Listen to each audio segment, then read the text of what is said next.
Salut les fêlés! Bienvenue dans ce nouvel épisode de Fêlés, votre blessure vaut de l'or, le podcast où les coups durs deviennent des tremplins. Je suis Flavie Carrette et ensemble nous allons plonger, sans filtre, dans l'histoire d'un sportif de haut niveau qui, malgré des blessures marquantes, a su se réinventer et se dépasser. Ici, on explore l'humain derrière l'athlète, ses doutes, ses vulnérabilités et aussi ses victoires. On va découvrir comment cette épreuve a changé sa trajectoire et l'a aidé à aller encore plus loin. Préparez-vous à être inspiré par ce récit puissant. C'est parti! Je suis en compagnie de Lohan Boucher, ancien défenseur du FC Annecy et aujourd'hui coach sportif en ligne et fondateur de Level Up Trainer, qui est la plus grande communauté de coachs sportifs en ligne. Ravi de t'avoir à mes côtés aujourd'hui. Merci à toi pour l'invitation. Pour commencer, est-ce que tu peux nous dire quelques mots de qui tu es, un peu plus sur ton parcours dans le sport? Avec grand plaisir. Pour la faire assez courte, moi j'ai toujours joué au foot depuis que je suis gamin. J'ai toujours rêvé d'être footballeur pro depuis que je suis gamin aussi. Je suis passé par plusieurs clubs. J'ai joué notamment beaucoup à Annecy en jeune. Bassin-Annécien aussi, Anne-Sylvieux, etc. Machin. J'ai joué aussi à Guingamp, en Bretagne. J'ai joué au FC Annecy dans des niveaux nationaux, donc entre N3 et N2. Et pour terminer au GFA, pareil, sur des niveaux N3, N2, donc Rumi, Vallière, dans le coin. Donc ça, c'est sur le côté sportif. Et aujourd'hui, je suis aussi, j'ai mon entreprise. J'ai été moi-même coach sportif par le passé. Et aujourd'hui, avec le temps, j'accompagne aussi, avec le temps et l'expérience surtout, j'accompagne aussi d'autres coachs sportifs à développer leur propre activité aussi à eux. Ok. Et puisque le thème du podcast, c'est la blessure, est-ce que tu peux nous raconter les circonstances d'une blessure ou de plusieurs blessures? Parce qu'il me semble que tu les connais pas mal. Comme je te disais avant, je pense que je pourrais déjà parler pendant à peu près une semaine non-stop, vu que j'ai eu plus de temps, j'aime pas dire carrière, mais j'ai pas d'autre mot pour le dire. Dans ma carrière, j'ai eu plus de temps au final blessé que sur les terrains. 5. Donc je pourrais en dire un wagon. La blessure, pour moi, elle a apparu très jeune, au final. Je pense dès l'âge de 14 ans, je dirais. Je dirais même dès l'arrivée au haut niveau. Parce que c'est à 14 ans où je suis arrivé vraiment au plus haut niveau, c'est-à-dire dans des niveaux nationaux, etc. Dès ce moment-là, la blessure est arrivée chaque saison. Je pense que j'ai une ou deux saisons sur 18 où je compte pas de blessures sur la saison. Donc c'est arrivé assez tôt. J'ai tout fait, presque, aussi.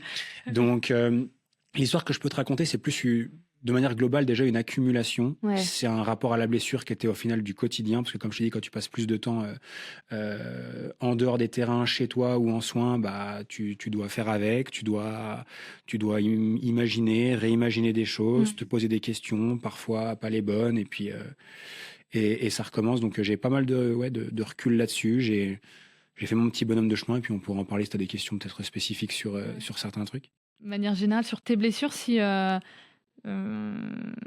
tu les représentais par un animal ou un objet, ce serait lequel? Bonne question. Je saurais pas te dire comme ça un objet. Qu'est-ce que je pourrais dire? Est-ce que je peux te remplacer ça peut-être par une phrase qui me vient là tout de suite? Okay. Ce que je peux te dire, c'est que mes blessures, généralement, elles arrivaient toujours au moment où je m'y attendais le moins. Ok.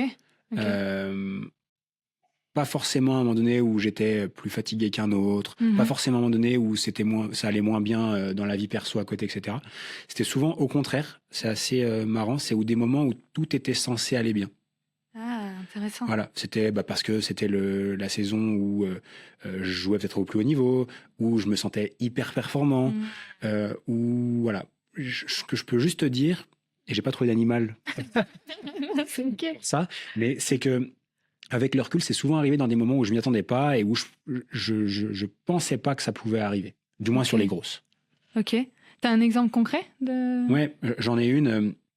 C'est une saison de National 2 à Annecy. C'est la première année qu'on fait en National 2. On vient de monter de N3, c'était à l'époque CFA 2, en CFA. Ouais. C'était le nom du coup avant. Et la saison débute et puis moi ça faisait 5 années qu'on montait avec notre équipe et en fait tout se passait pour le mieux. On avait une équipe de malades, on progressait tous, c'était assez génial. Et cette saison-là, je fais une prépa un peu différente où je savais que j'avais quelques kilos un petit peu à poser avant la saison, j'avais 2-3 points faibles qu'il fallait que je travaille et je fais une grosse prépa moi déjà de mon côté. Et puis durant la prépa en club, je m'attelle aussi à faire un travail de ouf parce qu'on commençait à avoir pas mal de concurrence, des gars qui arrivaient d'à droite à gauche. On avait à l'époque Evian Tonon-Gaillard qui venait de déposer le bilan, donc on avait des gros profils qui arrivaient. À l'époque, pour ceux qui suivent un peu le foot, tu avais des Cédric Barbosa qui venaient, des Olivier Sorlin, et tu avais des joueurs qui commençaient à venir de partout en France. C'était nouveau pour nous. Et du coup, moi, je m'étais pas forcément mis de pression, mais je m'étais dit, faut que je sois en forme et faut que je sois au meilleur niveau. Et j'étais à mon meilleur niveau à ce moment-là. Et on est en prépa, on fait notre dernier match de prépa avant la reprise de la saison. Je suis titulaire, et j'étais jeune à l'époque parce que j'avais 20 ans, je pense, à peu près. Donc, je dirais que j'étais encore jeune à ce moment-là. Je suis pleine paluche, comme je dis. Et le match débute, 5 minutes de jeu. C'était le dernier match avant la reprise du championnat, 5 minutes. Et là, je sens En fait, c'est un mouvement de merde. Je prends ma balle, je fais une prise de balle vers l'avant. Et là, je sens un petit claquement. Et là, en fait, ma jambe, elle répond plus. Je tombe au sol et j'arrive plus à me relever. Et en fait, sur juste un mouvement, un appui de merde, je me suis fait une désinsertion complète de l'adducteur. Donc, impossible de marcher, impossible de se relever, et puis immobilisation complète et reprise du sport juste impossible sous 6 à 12 mois. Et celle-ci, elle m'a beaucoup marqué parce que en démarrant ce match, je revois encore les photos de l'avant-match. À aucun moment, je pouvais me dire, je viens de me niquer ma saison. Et en fait, aussi, la fin de ma carrière. Parce que depuis ça, je me suis jamais remis. J'ai jamais retrouvé le niveau que j'avais. J'ai jamais retrouvé les sensations que j'avais. Et j'ai jamais retrouvé le plaisir que j'avais à ce moment-là. Ok. Et ça a été quoi justement l'impact, en tout cas sur le moment, mental C'est assez marrant, j'avais aucune douleur à l'instant T. Parce que c'est tellement, c'est tellement. Je pense que la douleur est tellement forte que je pense que le cerveau nous protège un petit peu de ces douleurs-là. Mais en fait, sur le moment, j'ai tout de suite su que ma saison elle était morte. Putain. Enfin, ma jambe elle répondait plus du tout. Et là, en fait, automatiquement, je savais. Donc sur le moment, je saurais plus exactement, mais je sais que je me rappelle m'être assis au bord de la rambarde en regardant le match, en refusant d'aller sur le banc avec les autres, etc. Parce que déjà, j'arrivais pas à marcher. Et juste, je me suis assis au bord du terrain sur la rambarde et j'ai attendu. Et je me rappelle à l'époque que je me disais déjà que ma saison était foutue. Et puis juste pour remettre en contexte, moi à ce moment-là, le foot c'était tout. C'était tout, toute ma vie. C'était tout c'était tout. Donc sur le moment, voilà ce que j'ai ressenti. Voilà je dirais du chagrin parce que je pense même qu'à ce moment-là, je savais que ce serait très très difficile de m'en remettre de ça. Ok, donc déjà. Même si je savais pas exactement ce que j'avais. Ouais. Et c'était quoi la différence que tu avais eue peut-être avec tes autres blessures? Enfin, comment tu t'es dit, celle-là, elle est différente? En fait, là, je me rappelle la façon que j'ai eu de tomber au sol. Je me rappelle la douleur que j'ai eue juste après et aussi le truc où je savais que c'était grave. Et voilà. Après, il y a aussi eu les examens où j'ai vu les chirurgiens, etc. Et là, j'ai encore plus pris conscience du truc. Certains me demandaient l'opération, d'autres pas. Mais surtout, on m'avait dit dès le début sur une rupture complète. Donc, c'est une désinsertion complète, c'est-à-dire que ton adducteur, sur 2 faisceaux, il disjoncte complètement. Ils disent là-dessus, en fait, on n'a aucune garantie que tu retrouveras la fonction totale de ta jambe, en fait, notamment pour une activité comme le foot. Oui, à ce niveau-là, de toute façon, le chirurgien m'avait dit, c'est point d'interrogation. Et ils ont été clairs avec moi dès le début. Ouais. Donc là, t'avais quel âge? T'avais 20 ans, 20 ans à peu près, ouais. Ok. Ouais. Je te propose de tirer au sort une question justement pour pousser encore plus loin. Je te laisse la lire. Si tu pouvais revivre l'instant précis de ta blessure, que dirais-tu de ce toi à l'époque? De l'époque. Comme je te disais avant, ce moi de l'époque, je pense que c'était... Donc, si je te prends l'aspect purement sportif, purement terrain, c'était une personne qui était prête, voilà, physiquement, donc athlétiquement. J'avais fait ce qu'il fallait, on va dire, sur le terrain et aux entraînements pour être apte à disputer les matchs. Ce que je peux peut-être dire maintenant sur le moi à côté, c'est-à-dire le Lohan en dehors du terrain, etc. Pour redonner aussi un tout petit peu de contexte, ça faisait 1 an que j'étais sorti du centre de formation de Guingamp, où j'avais moi-même décidé de partir parce que mentalement c'était trop difficile pour moi, etc. Et je pense que je m'étais pas forcément encore relevé complètement de ça. Et que il y avait peut-être plein de choses à côté qui n'étaient pas soit réparées, soit travaillées, soit où j'étais pas prêt à encaisser la charge de travail, la concurrence, le niveau, les rythmes, la pression, etc., etc. Mais ouais, et je pense que ça, on n'en parle pas assez. Et enfin, quand on est en centre de formation, on est souvent jeune. Enfin, ça peut démarrer dès le collège. Et enfin, vous aviez quelqu'un qui vous accompagnait là-dessus ou pas du tout? Enfin, moi, à l'époque, je sais que Pas du il tout. n'y avait pas, bah oui. Non, pas du tout. Ouais. Enfin, je sais pas à quel point tu veux qu'on en parle là, mais non, pas du tout. Et moi, c'est une des raisons aussi pour lesquelles ça a pas matché. J'aurais pu te parler de ça comme blessure, mais là-bas, je pense que j'ai eu peut-être la plus, au-delà de l'aspect blessure physique, là-bas, peut-être la plus grosse blessure mentale de ma vie. Aussi fou que ça puisse paraître, moi, le centre de formation, ça a été la pire expérience de ma vie. Pareil, le sport-études, c'était très dur. Ouais. Et pourtant, j'étais passé par le sport-études avant. Ouais. J'étais passé par le sport-études, j'ai fait 10 ans de sport-études, du collège, je sais plus quel âge on a quand on rentre au collège, jusqu'à la fin du lycée. Et du lycée, je suis parti directement en centre de formation. Mais le centre de formation, j'ai perdu... en fait, j'ai perdu 100% de mes repères du jour au lendemain. Bah ouais. C'est-à-dire que tu quittes ta famille. T'es en internat ? Ouais, t'es en centre de formation. Hein. Donc, tu quittes tes repères, donc le lieu où tu habites, tu perds tes amis, tu perds ta famille, tu perds ton lieu de résidence, tu perds tes potes de foot, tu perds tes entraîneurs qui t'ont accompagné jusque-là. Moi, en l'occurrence, à l'époque, j'ai perdu aussi l'école, parce qu'en fait, j'ai dû arrêter l'école à 17 ans, juste après mon bac pour faire ça. Et en fait, tu perds 100% de tes repères et tu te retrouves là, dans une ville à l'autre bout de la France où tu connais personne, t'as aucun adulte référent. T'es ton seul référent à toi, sauf qu'en fait, t'as 17 ans. C'est ça. Et t'es pas du tout armé pour ça, et t'es pas du tout prêt à vivre ce que tu vas vivre en fait dans les mois qui vont suivre, quoi. Surtout quand tu viens d'un endroit où t'as toujours été couvé, où t'as toujours été un bon joueur, et tu te retrouves catapulté là-bas, et c'est chaud. Mais tout à fait. Et ça a été quoi, toi, ta plus grande difficulté? Est-ce que c'est l'aspect concurrence, regard des autres, Tout. Tout. Si je dois moi revenir sur ce moment-là, j'étais le seul jeune de 17 ans qui s'entraînait, qui était au centre de formation. J'étais le seul gars au centre de formation qui s'entraînait avec les seniors et les groupes CFA et professionnels à l'époque. Donc j'accédais pas encore au pro, mais j'étais toujours avec la CFA, ce qui était cool hein, pour un gars de 17 ans, surtout en club pro. Donc j'étais tout seul. Donc déjà, je pouvais pas aller aux entraînements, donc j'allais à pied. Et ça me mettait genre 20 à 30 minutes. Et de temps en temps, j'avais un gars qui venait me chercher, etc. Donc en fait, tu te retrouves tout seul, un peu différent des autres, déjà dans ton centre de formation. En plus de ça, tu arrêtes l'école. C'est-à-dire que tu n'as aucun repère, tu n'as aucun rythme, etc. Tu passes tes journées dans ta chambre à jouer à la play, parce que tu n'as rien d'autre à faire. Et tu attends l'entraînement. Voilà, Guingamp, c'est vraiment pas la folie. Guingamp, pour résumer un peu Guingamp, j'espère qu'il n'y aura pas trop de Guingampais qui écouteront ça un jour. Il n'y a rien. Pour résumer la ville, voilà, c'est rien en fait, hein, vraiment. Ouais. Donc ça, donc pas d'école, donc pas de cadre, pas de référent adulte, une concurrence que tu n'as jamais vécue avant, parce que là tu te retrouves avec des joueurs qui ont vraiment ton niveau, voire plus, c'est ça. Et tu n'as jamais été préparé à ça. Ouais. Et puis, tu as un gamin de 17 ans, quoi. C'est la période où tu changes le plus, où tu évolues le plus. Et en fait, t'as zéro repère, quoi. Bah, c'est ça. Voilà. Et puis, ta famille qui vient pas parce que tu es à X milliers de kilomètres et que c'est compliqué, quoi. Bah, ouais. Je me souviens, j'étais avec le centre de formation du RC Lens. Et pareil, il y avait des jeunes mais qui venaient de la Réunion, de la Guadeloupe et tout. Même pendant les fêtes, ils rentraient pas, quoi. Et donc, Guingamp, c'est pas l'île, mais... Mais tu rentres pas pendant les week-ends, tu rentres pas sur tes semaines de vacances, etc. C'est ça, ouais.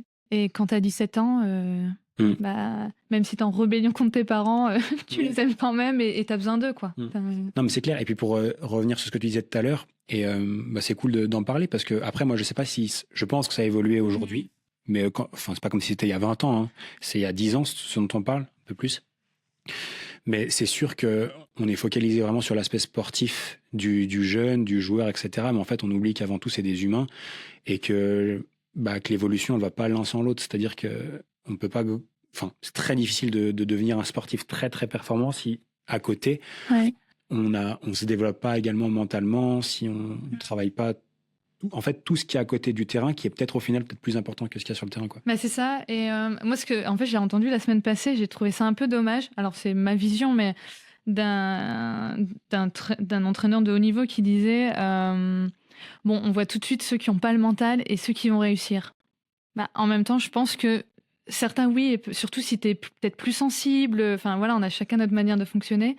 Je pense que si il suffit juste d'accompagner un peu mentalement ou au moins, je pense, libérer la parole dans les centres de formation, en groupe, qu'il pourrait y avoir encore de plus belles révélations si tu te sens assez en confiance.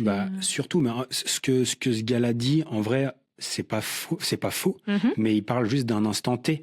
Mais chaque personne, on est tous différents et on réagit pas et on répond pas tous de la même manière au même, comment on pourrait appeler ça? On pourrait appeler ça des...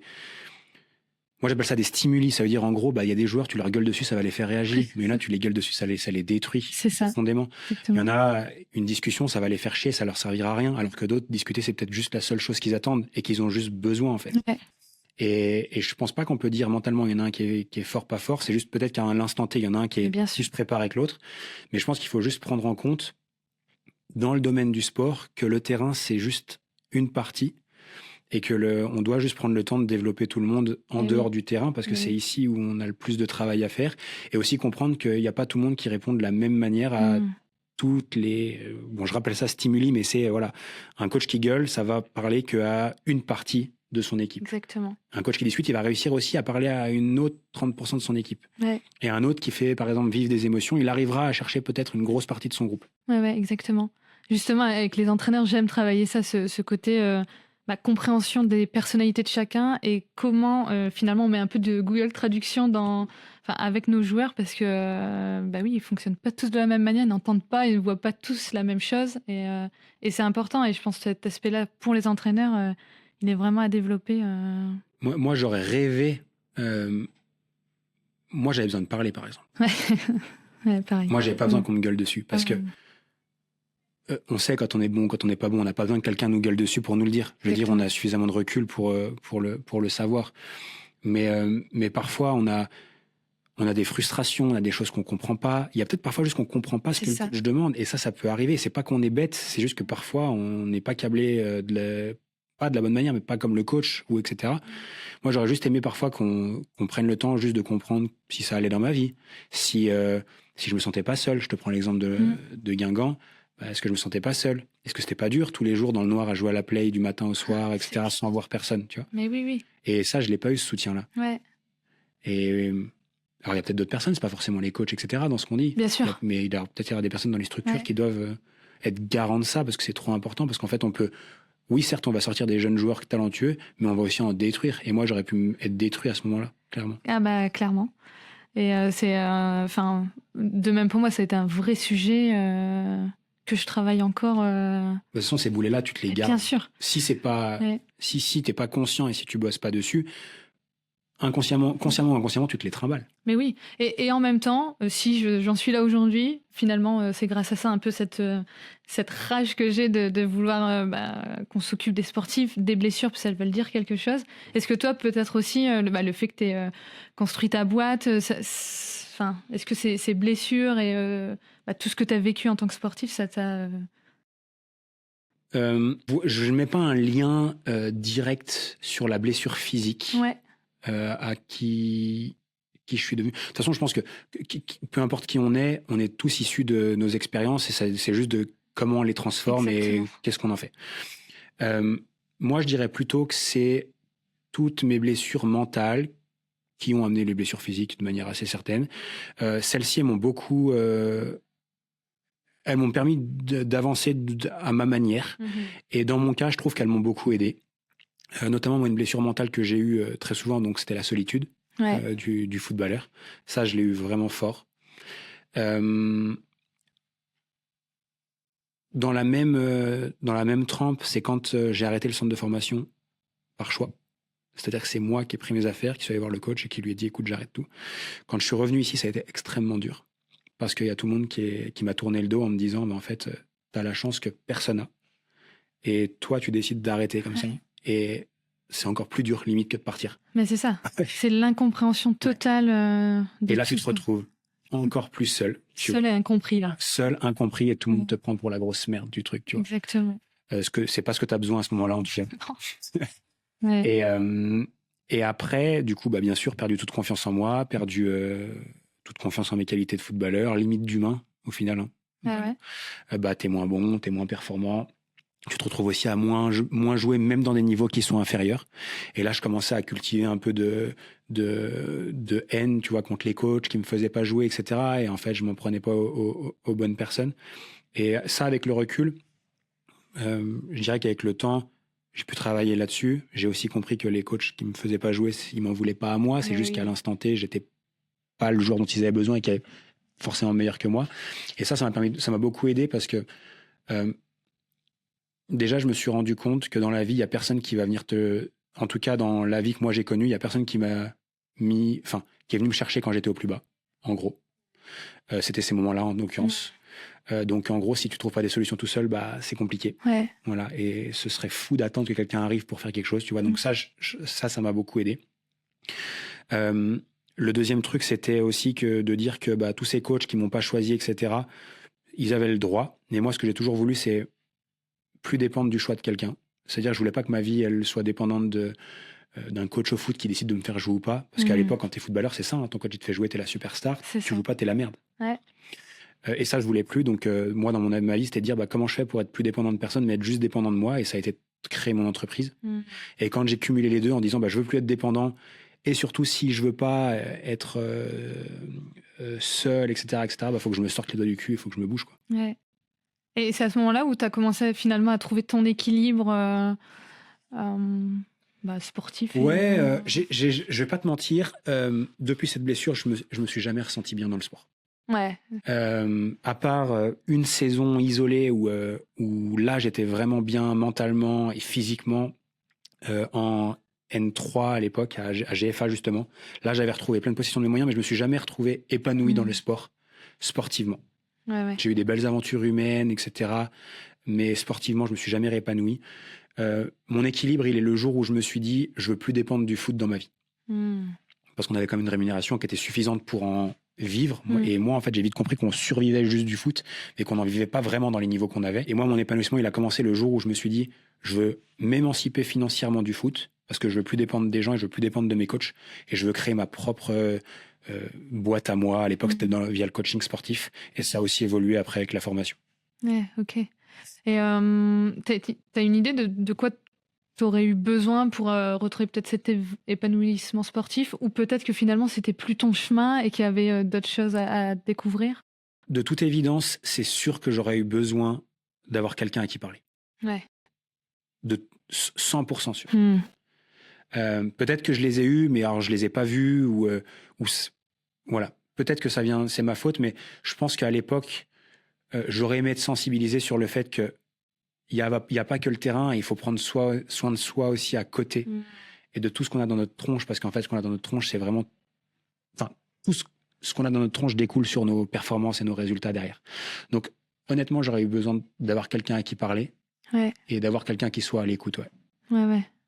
Ça me semble indispensable aujourd'hui et je pense que ça tend vers ça, mais je trouve, c'est marrant parce qu'en entreprise on dit ah oui, on s'inspire du sport parce que voilà, ils ont des préparateurs mentaux, etc. Sauf que oui, dans les sports individuels beaucoup plus, mais dans les sports collectifs comme dans le foot, ça ne démarre que maintenant. Enfin, on entend parler que maintenant. Que dans les grosses structures. Mais clairement, parce que les budgets, il y en a toujours pas.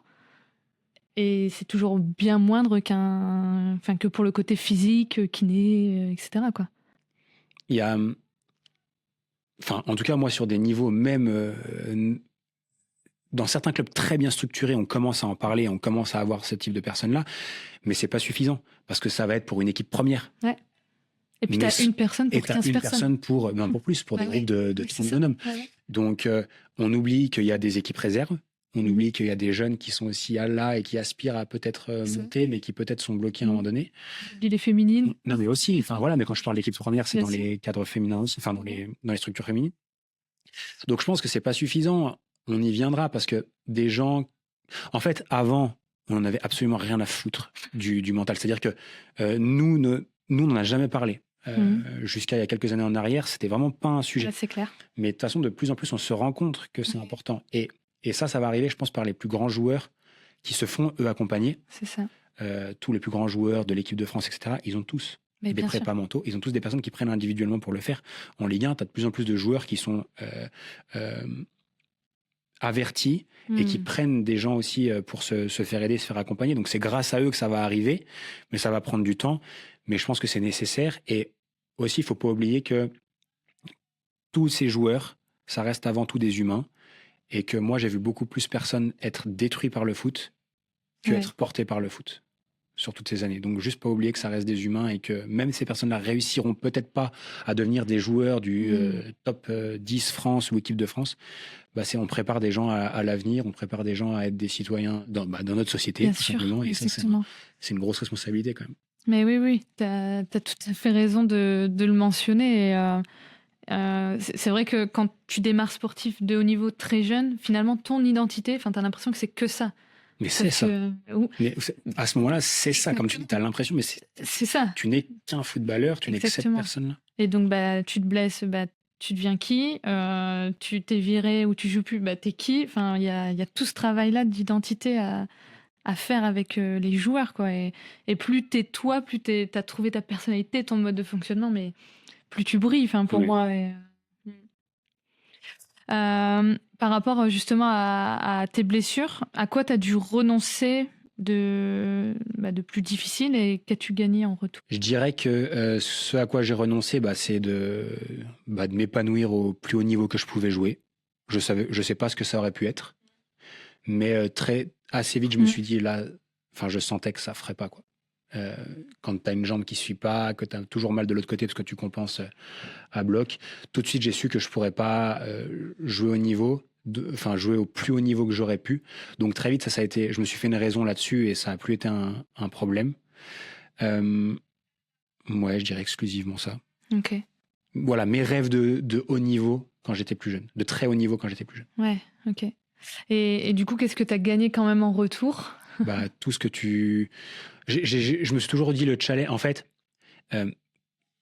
quand je suis parti de ce centre de formation-là de Guingamp et que quand je suis revenu, que tout le monde me disait « T'as fait le mauvais choix, t'aurais pu. » Oui. Moi, j'ai toujours eu un truc qui m'a drivé, c'est que je me suis toujours dit « Je vais te montrer que je vais pas être pro, mais que j'aurai ce que toi t'imagines être une belle vie. » Parce qu'en fait, pour les gens, c'est quoi? T'aurais gagné plein d'argent, t'aurais été connu. Et moi, je me suis toujours dit, je vais te montrer qu'on peut être heureux dans sa vie, qu'on peut aussi gagner de l'argent et qu'on peut aussi faire aider des gens, faire vibrer des gens et tout, sans être footballeur professionnel. Et moi, je me suis toujours dit, je montrais à ces gens-là que sur l'instant T, ils avaient tort et qu'il y a d'autres façons de faire et de s'épanouir dans sa vie. Et moi, perso, ça m'a aidé à construire ce que j'ai fait aujourd'hui avec mes coachs sportifs, ceux que j'accompagne, etc. Et puis, je m'y plais, mais à mort. Et même avec le recul, tu vois, je sais pas ce que j'aurais préféré. Et moi, je dis toujours, il y a des gens qui me disent, même maintenant, il y a des gens qui viennent me voir qui me disent, tu regrettes pas, sérieux? Franchement, pas du tout. Oui. Tu vois, parce que je me suis pas privé, j'ai fait tout ce que j'avais envie de faire, j'ai suivi mes passions et franchement, je kiffe. Mais oui.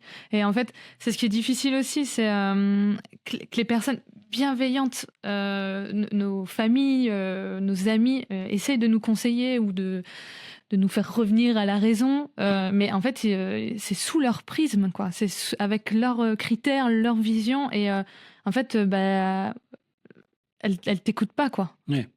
Elles comprennent pas. Elles t'écoutent pas. Et puis, comme tu dis, c'est leur prisme à eux. Exactement. Et puis, si tu penses à ta famille proche, bien évidemment qu'ils auraient voulu que tu sois footballeur pro. Enfin, je veux dire, c'est peut-être moi, mon père, c'était son rêve. Il m'a toujours projeté comme ça. Mais c'est quand même les moins bien placés, justement, pour nous conseiller. Justement pour ça. Et aussi parce qu'ils sont pas à notre place et qu'ils ont certainement pas vécu le même type de situation que nous on vit aujourd'hui. Ouais. Je pense plus qu'il faut se rapprocher de gens qui ont peut-être sont déjà passés par là où nous on passe. Ouais. Ça peut être déjà une première chose et peut-être qui ont surpassé ce truc-là pour le mieux derrière, quoi. D'où l'idée de ce podcast que ton témoignage et bien d'autres inspireront les jeunes et aussi peut-être d'en parler parce que on dit ils nous comprennent pas, etc. Là je parle pour moi, tu me diras de ton côté, mais peut-être que en fait je l'ai jamais dit non plus, que je me sentais seule, que j'étais pas bien, parce que c'est quelle honte, on me permet d'aller à cet endroit dans. Non, mais je suis d'accord. Je suis d'accord et puis surtout, je pense dans des âges comme ça, on n'a pas encore fait suffisamment de travail sur nous-mêmes pour être capable de s'ouvrir et de juste dire en fait j'ai besoin d'aide. Oui. Alors parfois on n'en est pas conscient. Mais parfois, on a juste peur de le dire, parce que tu sais jamais comment c'est... moi déjà, par exemple, mes parents, on n'a pas on s'aime, hein, on s'adore, mais on n'a pas une relation où moi je vais pouvoir m'ouvrir à eux et discuter. Enfin, c'est pas notre fonctionnement, donc ça je peux pas aller le chercher chez moi. Et derrière, j'ai jamais pris le temps, parce qu'à 17-18 ans, tu te dis pas, bah tiens, je vais aller voir un prépa mental, ah bah tiens, je vais aller voir un psychologue. Mais oui. Parce que déjà à ce moment-là, c'est des gros mots. Parce que si tu vas voir un psy, t'es une merde. Si t'as un prépa mental, c'est que t'es une merde. Et t'as l'impression que tout le monde le pense comme ça, tu vois. Ouais. Donc t'en es pas trop conscient, et puis en plus de ça, c'est un peu montrer ta faiblesse, alors que pas du tout. En fait, c'est juste au contraire, c'est montrer que tu prends soin de toi et que tu sais que ça fait partie intégrante de ta discipline, ton sport, peu importe de quoi on parle, quoi. Pour passer dans la dernière partie où on va voir quand même la beauté de la blessure, à quel moment toi t'as réalisé que ta blessure pouvait devenir une force? Enfin, tes blessures. Comme je t'ai dit peut-être un peu tout à l'heure, je sais que j'ai été sujet aux blessures. Pourquoi aujourd'hui, j'en sais rien. Mentalement peut-être, hygiène de vie aussi peut-être. Mais en fait, je pense que le mentalement a fait que derrière, j'avais une hygiène de vie moyenne et que Bien sûr. Je pense que c'est l'accumulation des blessures, comme je l'ai dit avant, qui m'a fait dire, en fait, je veux plus être dépendant plus être dépendant de quelqu'un, donc d'un coach, etc., mais aussi indirectement j'avais anticipé, ça je l'ai fait consciemment, il y a quelques années, j'étais à Chambéry à l'époque, que je voulais plus être juste Lohan le footballeur. Parce que je savais que ça allait s'arrêter, et je savais que dans mon cas, ça allait s'arrêter vite. Et moi, c'était tout à ce moment-là. Et j'avais déjà anticipé en me disant, en fait, je voyais des joueurs avec moi qui venaient de toute la France, certains d'autres pays et tout. Et le foot, c'était tout pour eux. Ils voulaient pas lâcher, même s'ils étaient blessés, âgés, etc. Et ils avaient rien à côté. Ils n'avaient pas d'appart, ils n'avaient pas de famille, ils galéraient financièrement et tout, etc. Et pourtant, ils s'accrochaient à cette identité du footballeur. Je veux pas lâcher, je veux pas lâcher, je veux pas lâcher. Moi, je savais que j'allais être plus pro parce que je voulais plus. Et je savais que j'étais grave sujet aux blessures. Donc, tout de suite, je me suis dit, là, il faut pas que je sois ultra dépendant du foot, déjà financièrement et tout, machin, mais aussi de par mon identité de qui j'étais. Parce qu'en fait, si toute ma vie, c'est juste Lohan le footballeur, qu'est-ce qui va se passer le jour où j'arrête? Et j'avais déjà anticipé un petit peu le truc. Et je dirais que ça a été vraiment le point de bascule. Et c'est là où ça a été une force, c'est de dire, je dois me construire autrement en tant qu'homme que juste en tant que Lohan le footballeur. Parce que ma vie, elle va pas s'arrêter quand je vais arrêter le foot, quoi. De haut niveau, en tout cas. Bien sûr. Ouais, ça t'a vraiment permis de grandir et d'avoir plus conscience, en tout cas par rapport à certains, de tes autres forces, quoi. Et en plus, dans le foot, c'est vraiment un monde qui est compliqué parce que même des gars qui ont passé 25, machin, qui gagnent encore un tout petit peu d'argent avec le foot, etc., ils s'accrochent encore. Tu vois, même s'ils gagnent 900, 1000 balles par mois dans des conditions catastrophiques, ils s'accrochent encore au foot pas parce qu'ils en ont besoin financièrement. Si, pour certains, si c'est le cas, mais c'est aussi parce que c'est la seule identité qu'ils ont. Mais c'est ça. Et ils ont peur, en fait, de dire, OK, mais si j'arrête, il va se passer quoi? Et c'est ce qu'on retrouve déjà dès les sports-études, des centres de formation. En plus, souvent, les classes-là sont cataloguées par les profs, c'est des branleurs. Donc, l'identité de ces jeunes, c'est on est des branleurs, on vit que pour le foot. Donc, en fait, tout est fait pour être formaté. Et puis, c'est plus facile aussi de te dire, bon, c'est des branleurs, on s'en occupe pas tellement. Ouais. Mais je pense que ça a évolué. Je connais plus suffisamment ces structures-là aujourd'hui, mais je pense que ça a dû évoluer parce que c'est obligé qu'ils soient conscients à un moment donné qu'il faut former ces jeunes-là différemment, quoi. Parce que d'ailleurs, on n'est pas apte à entrer dans une vie normale. C'est ça. Mais oui, et en fait, c'est aussi d'autoriser finalement les joueurs à être et joueurs, et hommes, et professionnels, dans un autre métier, et peut-être père, voilà. On a le droit d'être plein de choses, quoi. C'est clair. Et tu as plein d'exemples en plus d'athlètes, de joueurs pro, etc., qui sont à côté chefs d'entreprise, qui ont des grosses réussites. Tu vois, tu as un exemple là d'un Français, Mathieu Flamini, je sais pas si tu connais ce joueur qui jouait, c'est Milan, si je dis pas de conneries. Lui, toute sa carrière, il avait déjà préparé son avenir, le mec, il a monté des boîtes, etc. Il s'est construit une autre identité à côté du foot parce qu'il savait qu'à 35, c'était fini, quoi. Bien sûr. Et ça doit être un modèle, et je pense qu'il faut vraiment s'en inspirer, même pour l'épanouissement personnel et l'équilibre. Ouais, et en fait, dans les sports individuels, on l'a vu dans l'épisode précédent avec Simon Cardan, en fait, en individuel, c'est un peu plus facile de prévoir ça, parce qu'ils savent qu'ils peuvent compter que sur eux-mêmes. Alors que dans le collectif, dans les sports co, je trouve que c'est un peu plus difficile de se projeter là-dessus. En fait, on se sent... C'est marrant ce truc de... Je me sens tellement seule et en même temps, j'ai ce collectif. Ouais. J'ai l'impression que le foot, c'est un petit peu un sport bâtard parce qu'en gros, tu peux toujours te cacher derrière les autres. Ouais. Ce que tu peux pas faire dans un sport individuel. Ouais. Parce que sport individuel, c'est simple, hein, que toi. C'est ça. Le foot, tu peux toujours te surestimer, te surévaluer ou te cacher derrière la performance du collectif. Même quand toi, t'es moins bon, même quand toi, t'es sur la fin, etc. Donc, tu vois peut-être moins arriver le truc. Carrément. Peut-être. Ouais. Je sais pas. Ouais. Je pense que c'est ça, le problème du foot. C'est que enfin, le problème. C'est le point positif et négatif, mais je pense que tu peux plus te cacher. Ouais, bien sûr. Et moins te rendre compte que... C'est ça. Comment cela t'a-t-il aidé à te remettre en question et à évoluer? Bon, je pense que je t'en ai déjà parlé un petit peu dans tout ce que je t'ai dit. Ça m'a permis de prendre toutes ces décisions-là, de changer, d'entreprendre, de me bouger le cul. Et aussi d'accepter que ça peut pas toujours aller comme on veut. Et ça, je pense que ça m'aide plus aujourd'hui encore. Oui. D'accepter même que dans le travail, parce que tu sais, quand tu es un peu entrepreneur, tu as toujours envie de charbonner, tu as toujours l'impression que tu fais pas assez, etc. C'est comme le sport, en fait. Et c'est juste accepter que, en fait, le sport comme l'entreprise, l'entrepreneuriat, en tout cas la vision que j'en ai, en fait, c'est l'alternance de temps fort et de temps de récup si tu veux performer sur le long terme et te blesser le moins possible. Ouais, c'est ça. Donc moi, c'est peut-être le meilleur parallèle que je te donnerais aujourd'hui dans ma compréhension de moi et de ce que je fais au quotidien, c'est que si je veux durer, accepter les temps forts, accepter les temps faibles, accepter les blessures aussi, parce qu'elles font partie du cursus et c'est pas que de la blessure physique, c'est aussi voilà, parfois des personnes qui peuvent te blesser, parfois toi qui es un petit peu moins bien sur X ou Y chose, et juste comprendre et accepter que ça fait partie du processus. Du processus, ouais, clairement. Et c'est quoi tes projets futurs? Et du coup, en quoi ces épreuves de blessures, ça a changé ta façon d'aborder ta carrière ou ta vie en général? Si je vais te parler du foot, c'est la fin. Hein. Foot, là, on y est. Hein. On y est, non. Foot, je pense que je vais gentiment arrêter. J'avais décidé d'arrêter il y a 3 ans. Mon amour pour le foot, le terrain, le ballon et aussi le vestiaire, ça m'a fait continuer à des niveaux régionaux et aujourd'hui départementaux pour m'entretenir et puis aussi pour l'aspect social du foot que j'aime beaucoup. Bien sûr. Mais je suis toujours sujet aux blessures. Ouais. Ça change pas malgré le niveau, etc. Donc me réorienter peut-être dans des sports qui me permettront de durer maintenant, mais où j'arrive à avoir un aspect compétition, mais à la fois un sport qui est bon pour moi, ma santé, qui me permettra de durer en tant qu'homme, en tant que papa, en tant que tout ce qu'on veut, c'est-à-dire bien vieillir. C'est ça. Donc à voir, est-ce que ce sera...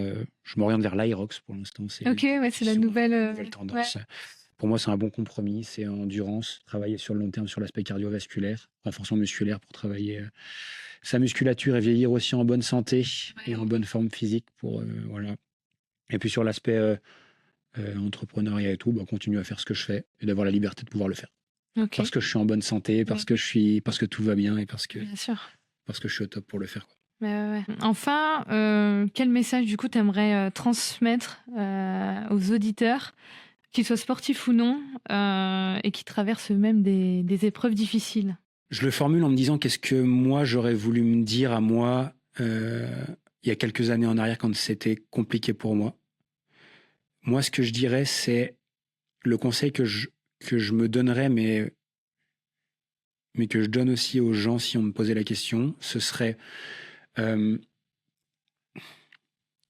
ne pas avoir honte de demander de l'aide quand on en a besoin. Ne serait-ce que des petites choses, en fait. Si à un moment donné, on se sent bloqué dans une situation, si on se sent pas bien vis-à-vis d'une situation, si au fond de nous, on sent qu'il y a un truc qui va pas, etc., en fait, de pas avoir honte ni peur de demander de l'aide. Ça peut être de discuter avec quelqu'un de sa famille si on a quelqu'un avec qui on se sent de le faire, quelqu'un dans une structure sportive auquel on appartient si on se sent de le faire. Et si on n'a pas quelqu'un dans notre environnement proche, c'est de trouver aujourd'hui quelqu'un qui pourrait nous discuter avec nous. Ça peut être des professionnels qui sont là pour ça. On parlait de préparateurs mentaux. Il y a des psys. Parce que pour moi, psy, c'était un gros mot avant, mais un psychologue aujourd'hui, c'est exactement ce qu'on a besoin. Je pense que 100% des gens sur cette terre pourraient aller voir un psy parce qu'on en a tous besoin d'une manière ou d'une autre. Bien sûr. Peu importe la forme. Donc juste pas hésiter, et quand on n'a pas cette personne-là dans son environnement, pas se morfondre et juste aller trouver cette personne-là parce qu'il y a des gens qui sont là pour nous aider. Et juste comprendre que ça fait partie du parcours, qu'on soit sportif ou qu'on soit une personne, un salarié ou un entrepreneur ou un machin, on a tous besoin d'être bien dans notre tête, tout simplement. Et que parfois on trouve pas les solutions tout seul, et ça c'est juste normal. Et ça c'est juste normal. Mais bien sûr. Donc juste accepter, c'est pas une fatalité, au contraire, c'est une preuve d'intelligence. Exactement, plus sain. Clairement. Merci beaucoup. Si tu résumais tout ce dont on a parlé en un mot ou une phrase ou une musique. Je parle beaucoup, tu m'as dit une phrase. Non, je pense que j'ai déjà dit trop de trucs. Ce que moi, je remettrais, c'est accepter que ça fait partie du chemin, notamment la blessure, les hauts, les bas. Mais si on veut faire en sorte d'avoir le plus de hauts possible, il faut accepter qu'il y a des moments de bas et juste savoir comment les gérer au mieux pour remonter le plus vite possible. Et sur le long terme, quand on arrive à avoir plus de hauts que de bas, c'est là qu'on atteint les objectifs ou qu'on a la vie qu'on veut avoir. Mais c'est ça, de vraiment prendre conscience que c'est pas linéaire, quoi, que la vie de manière générale, c'est ça aussi, quoi. Et plus en fait on est OK avec ça, plus on accepte ça, plus en fait finalement dans les moments de down... Mais c'est dur. Bien sûr. C'est dur parce que sur le moment, t'es focus que sur ce qui va pas, et t'as toujours du mal un peu à dézoomer en te disant c'est juste un passage et puis de toute façon ça va repartir. Oui. Et d'où l'importance de se faire accompagner dans ces moments-là, de sortir un peu la tête de l'eau et de toutes ces voix intérieures qui nous disent mais t'es nul, tu vas jamais t'en sortir. Mais être tout seul, c'est vrai que c'est dur. J'ai une image que je me donne toujours, c'est quand moi ou des gens dans les coachs que j'accompagne, etc., on est tous des humains, on a tous des problèmes, on a tous des merdes. Et moi, je dis toujours une image qui est vilaine, mais que je trouve vraiment parlante, c'est que j'explique toujours aux gens que nous, en fait, on est ni plus ni moins qu'une personne qui est, par rapport à la situation dans laquelle on est systématiquement ébloui. Moi, je prends toujours l'exemple de dire, t'es un petit lapin, au milieu de la route, et là, t'as une voiture qui arrive à pleine vitesse avec ses phares. Et en fait, t'as les phares dans la gueule, et t'es complètement désorienté. Tu sais plus ce qu'il faut faire. Tu sais, t'es en situation de danger. Tu le sais, mais tu es désorienté, tu sais pas où il faut partir. Est-ce qu'il faut courir vers la lumière? Est-ce qu'il faut partir en arrière? Est-ce qu'il faut partir à droite, à gauche? Et si tu n'as pas quelqu'un qui est à côté de toi, qui voit où tu es dans la situation que tu es, qui te prend et qui va t'aider à te tirer ou à te pousser, etc., parfois ça peut être très très difficile de s'en sortir, voire pire, tu vas te faire percuter par la bagnole. Mais oui. Oui, parce que la personne, finalement, elle voit sous un autre angle et elle n'est pas éblouie, quoi. Et ces personnes-là, c'est leur métier souvent. Et ils voient où tu en es, voient ce que tu traverses. Et certaines fois, souvent même, ils ont déjà soit accompagné des personnes qui sont passées par là où t'es, soit ils ont eux-mêmes été dans cette situation-là. Donc, qui mieux que ces personnes-là pour t'enlever de la route, quoi. Oui, clairement. Merci beaucoup d'avoir partagé. C'est beau de terminer sur le lapin. C'est clair. C'est génial. C'est très parlant en plus. En tout cas, merci beaucoup d'avoir parlé avec authenticité et de t'être dévoilé sur ces sujets qui peuvent être difficiles à dire, à évoquer. Et j'espère que ça sera inspirant pour les nouvelles générations et pas que, ou même pour les entraîneurs, pour les clubs. De prendre soin de soi et de son mental. Merci à toi. C'est sûr que c'est des sujets qu'on n'a pas l'habitude de parler et qui sont très peu discutés au final. Du moins de ce que je connais, des podcasts ou autres ressources qu'on peut trouver. Donc, vraiment cool que tu le fasses. Et puis, merci pour l'invite. Merci. Un grand merci d'avoir écouté cet épisode de Fais-les, votre blessure vaut de l'or. J'espère que notre échange vous a inspiré à voir vos propres épreuves sous un nouveau jour. On se donne rendez-vous dans 15 jours pour un nouvel épisode.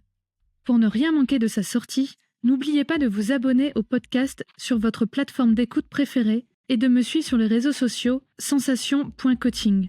Cet épisode vous a touché? Pensez alors à le liker, le commenter, le partager autour de vous et à laisser une note positive. Ça m'aide énormément à faire grandir cette belle communauté de Fais-les. Si vous avez envie d'entendre l'histoire de votre sportif préféré qui a su rebondir après sa blessure, écrivez-moi directement. J'adorerais connaître vos suggestions. Enfin, si vous souhaitez aller plus loin dans votre propre parcours et bénéficier de mon accompagnement en coaching, en individuel ou en collectif, rendez-vous sur sensation-coaching.com. À très bientôt pour de nouveaux témoignages inspirants et d'ici là, prenez soin de vous.